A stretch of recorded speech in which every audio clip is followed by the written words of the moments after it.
Well, we had our camping trip. So we took the camper van to a place called Arco, that's famous for oysters. And you can, if you eat there, you can do basically all you can eat, what they call tabe hodai oysters. And you can buy a kilo of oysters. We bought 2 bags of shelled ones. You buy 1 kilo bag for 750 yen, which is about $7 or $8, depending on where the currency is floating.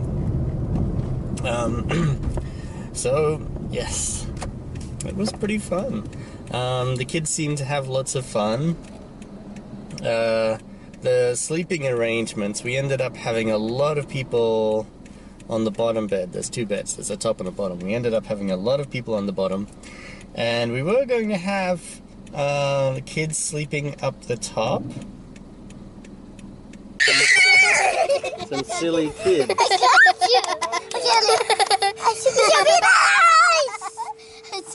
Guys, what's going on up here?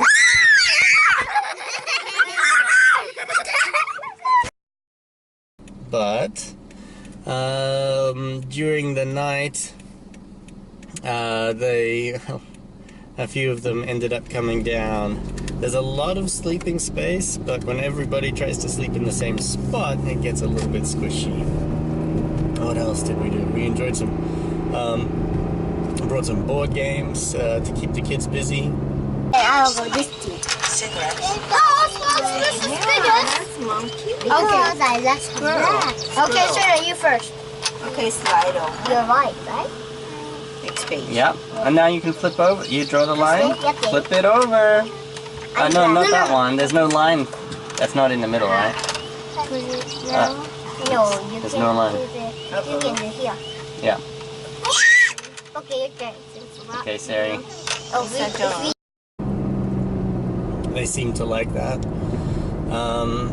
And let's see if I can think of anything else that we did.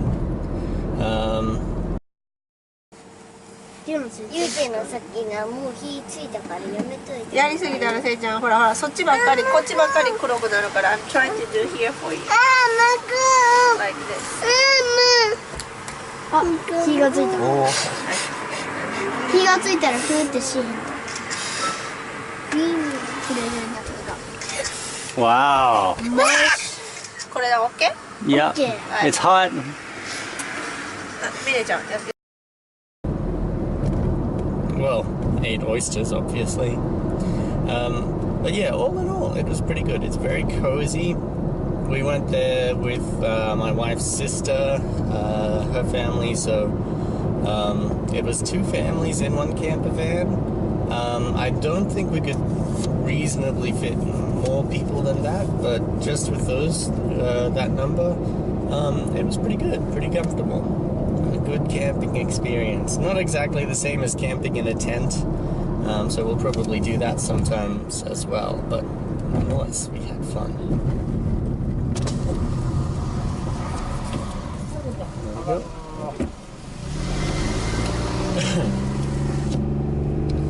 Now, let's see. Oh yes, I've had a shave. I'm gonna keep my eyes on the road when I do that. So trying out something. There's this theory that when you finish a project, you should shave your beard, and you should not shave it until you're finished. And I don't always adhere very strictly to that, but I did wait until I'd finished absolutely everything, all the marking and so on, all the assignments, all the tests, and so on, and finished those, then I shaved. But I have one student. There's an amusing story about her name, but I won't put that in the video, obviously. One student who this is, after last semester, I have failed her for exactly 4 classes. She keeps coming back. So I don't know whether to admire her tenacity or deride her absolute inability to do homework, listen to instructions, or dedicate any time to study. But my university has a policy that for required subjects that are required for your major, you can apply to do makeup, which means that for the tests you failed, you get to retake a similar test, a test that covers the same material, obviously different questions, and similar thing with assignments and presentations and so on. So today I'm actually on my way to check if she's done the test, the assignment, and the presentation, all these things. Check them, mark them, and then see whether she scrapes by or if she has to repeat. I'm not going to make any bets, but I'm not getting my hopes up either. Hopefully, she'll surprise me. Now, let's see what else has been going on. Oh, well, the camping, I guess, is the big thing, and I think we've covered that. The camping, of course, did give me some time for reading. It gets surprisingly busy in a camper van, but I tend to stay up a little bit later than most people in my household. So that did give me some time to go back and share with Apollodorus. Now, I know I've mentioned Apollodorus ages ago. I said, oh, look at me, I'm going to read the whole book, and then I didn't. But now I've actually gone through and had a good slog at it. Now, I've got the G. Fraser translation. It's published by Loeb. If you're a fan of classical books, you might have heard of Loeb. Let's see if I can find it using all of my fingers. Here we go. It looks like this. And it's basically, it's got Greek on one page, and then facing it, it's got a translation. This book in particular, the guy who translated it, Fraser, he pushed Loeb's policies on inserting comments to the limit. On any particular page, more than half the page might be taken up. I've seen up to 90% of the page, just 2 lines of the actual text, and the rest underneath is numbered comments on that. So he really is a brilliant commentary as well as a text, which is good because Apollodorus himself doesn't really. There's no juice in it. There's no real life in what he's saying. But then Fraser comes along with some amazing comments about which the gods found tastier and so on. So I would definitely recommend hunting that down if you are interested in reading Apollodorus. When it comes to that though. The part I just read, it's near the start. If you've read Hesiod's Theogony, then you'll know it's the the in the beginning part of the Bibliotheca. And if the Bible starts with the creation of the world. Actually, this is a common theme in lots of religious texts. This seems like a good way to start, doesn't it? Start at the beginning. So that's the part I've been reading. It all starts with Uranus, doesn't it always? Uranus being the chief of all the cosmos, and Uranus can't help himself. This is and just keeps having babies with Earth. Earth is the mother in this case. Very symbolic, I suppose. And there's the different generations. The first babies he has, I think, are the many-handed. They have 150 hands each and 50 heads or something ludicrous like that. And and then the Cyclopses and the Titans, and finally his youngest child is Kronos. Now we all know Kronos. Kronos now, or at some point, Uranus was told, be careful, your son, he's gonna come and beat you, he's gonna be the new king. And of course that's what Kronos did. Kronos said, hey Titans, come on, my dad's a bit of a jerk, you want to help me overthrow him? And they did, and Kronos became the chief god, the high and mighty guy,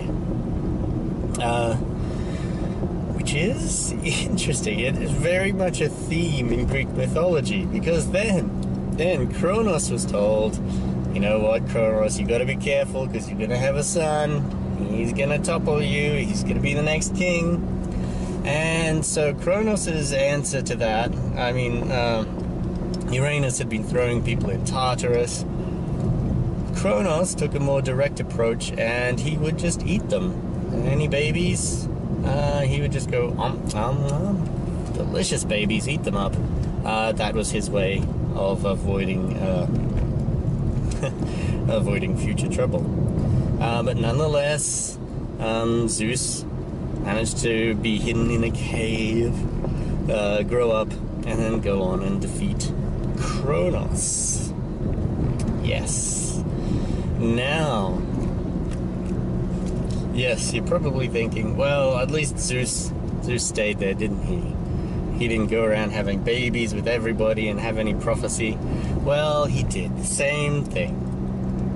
He's famous for having sex with basically anything and everything that he could.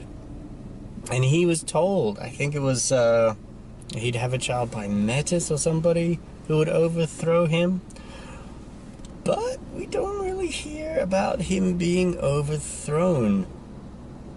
Zeus with his thunder and lightning. The Titans get a bad rap. What was it, the Titans or the Cyclopses that made Zeus's thunderbolt? I can't remember right now, but you know, they help overthrow the king, and then back to Tartarus. Okay. So yes, good times for all were had. But there's kind of this thing. I mean, I have this little theory that maybe Hercules was intended to overthrow Zeus. I mean, Hercules, his Greek name, Heracles. Actually, I think it's better to use the Greek name because it's got the Hera at the start. You know, Hera being his mother, Heracles. Perhaps he would have supported his mother and overthrown Zeus. It's interesting, but who knows? But there's another interesting thing in this gods overthrowing gods. It seems as though, for a time in the ancient world, people actually did worship Kronos as the head of the pantheon. And it's not the only one. I mean, we have Marduk, who killed Tiamat and became ruler of the gods in his particular pantheon. He beat Tiamat, who was, we think of a big dragon, but Tiamat was basically the ocean. So it's this big, watery foe. Now Zeus, with his thunder and lightning, he's a storm god. Marduk had, similar powers. And even if you read the Bible, you can see similar things as well, because the chronology on this is very, very hazy. But there's also a story in the Bible of the Sea of Reeds, the Yam Suf, where this guy called Moses, who you would never trust him to lead you anywhere, but this particular time he was and he was allegedly leading this band of slaves out of Egypt. And in that, in that one, I think it was at that time Yahweh. I'm not sure. It might have been Elohim, but probably Yahweh beats the Egyptians using water, basically. But within that story, there's a portion of a little song, and in Psalms as well, about God overcoming the Leviathan and these other watery foes. So all these different stories from the same area around there contain these gods being overthrown. In that one, at the time they did believe the Pharaoh was a god. Now we wouldn't really call that a story. Excuse me, about one god overcoming another god, I suppose. But I'm sure that for an Egyptian that would have been the way it was seen. So yes, the Greeks weren't alone in their overthrowing god after god.